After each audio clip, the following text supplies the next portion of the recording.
Your child says no to everything. They argue with every request. They push back constantly. The teacher calls him Defiant. The therapist mentions ODD. The doctor suggests medication.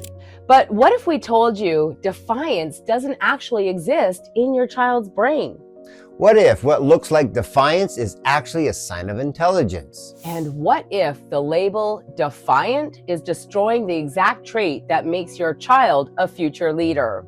Stay with us, because what you're about to learn is going to completely flip how you see your strong-willed child. We are Bonnie and Thomas Liotta. We are founders of Creating Champions for Life. And over the last decade, we've worked with thousands of families dealing with so-called defiant children. And here's what we discovered. Every single time a parent says their child is defiant, they're actually describing their brain that's working exactly the way it's supposed to. And we're going to prove it to you with science. The prefrontal cortex. Think of it as the CEO of the brain.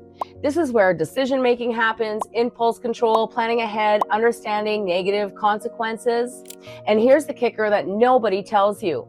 This part of the brain doesn't fully develop until age 25. So when you're standing there saying, I've told you 3 times to get ready for school, and your 10-year-old is saying, but why do I have to? They're not being disrespectful or defiant. The brain is literally trying to make a connection that it doesn't have the capacity to make yet. You see, you've got a 40-year-old brain.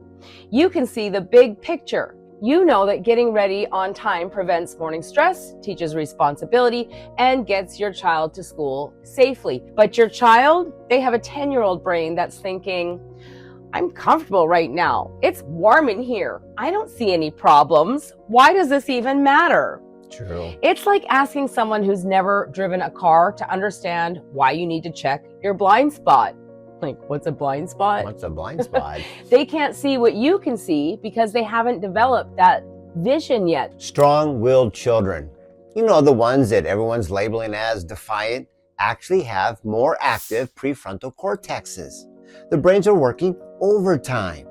They're processing information not only faster, but making more connections. And yes, questioning more. That's intelligence. That's actually a sign of a less active brain. But a child who's asking why, who's challenging, who's trying to make sense of the world, their brain is engaged. It's doing exactly what it's supposed to do.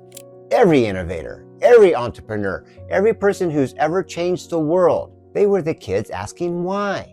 They were the ones challenging the status quo. And they were the ones who couldn't just accept, because I said so. So when we punish children for questioning, for challenging, for wanting to just truly understand, we're literally punishing them for what? Thinking. And then we wonder why they start to believe that something's wrong with them. Now, there's a second part of the brain that explains why strong-willed kids dig their heels in so hard.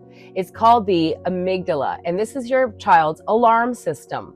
When a child feels controlled or threatened, the amygdala fires up and they go into fight, flight, or freeze mode.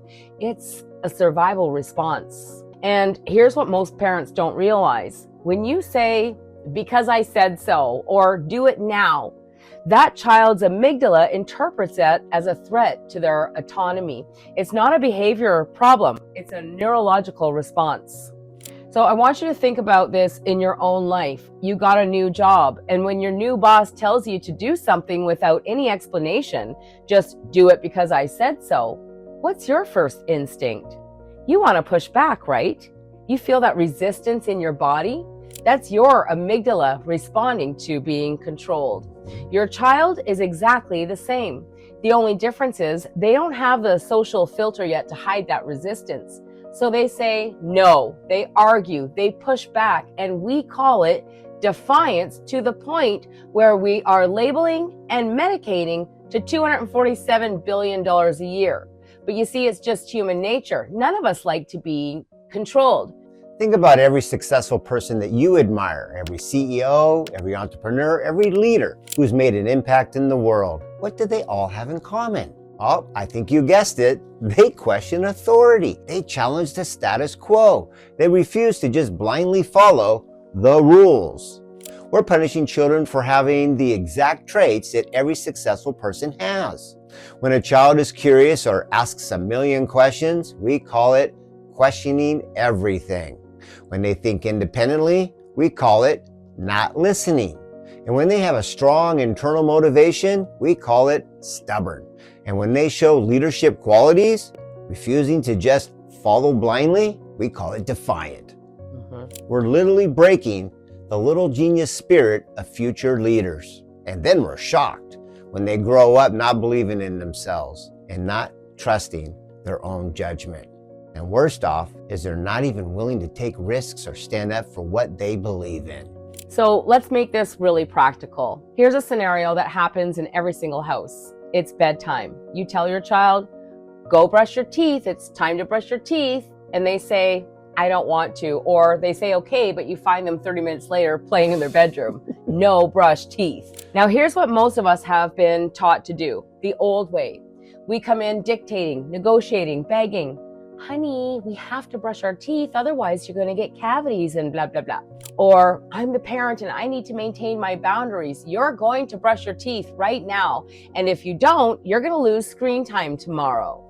What just happened in that child's brain? The amygdala fired. They feel controlled. They dig in their heels. They push back. Now you've got a 30-minute power struggle over something that should only take 2 minutes, yes?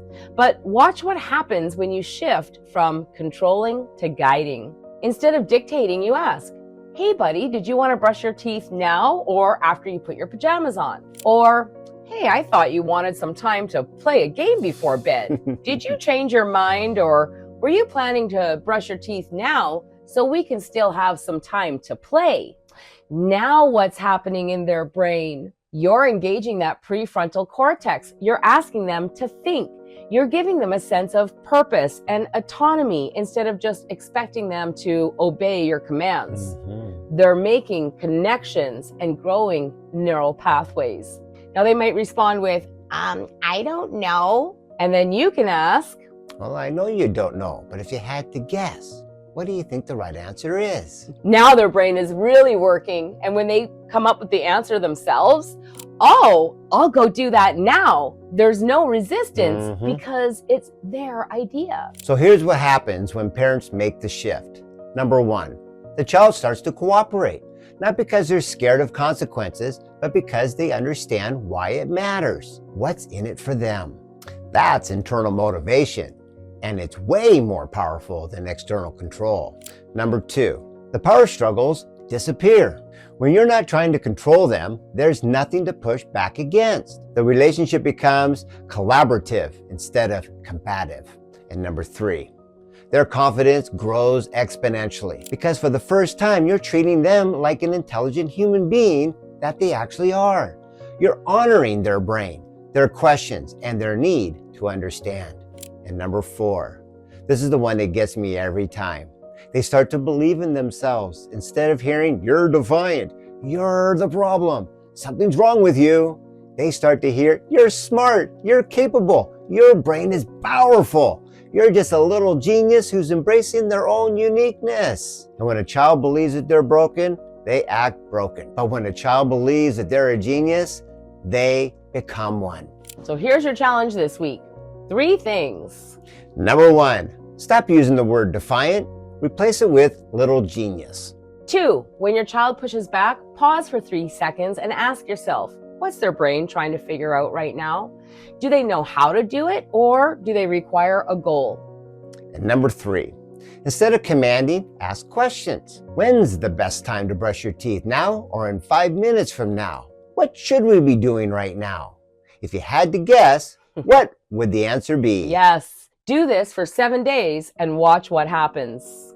If you want more help with this, we put a link in the description to the Path to Parenting Paradise digital collection.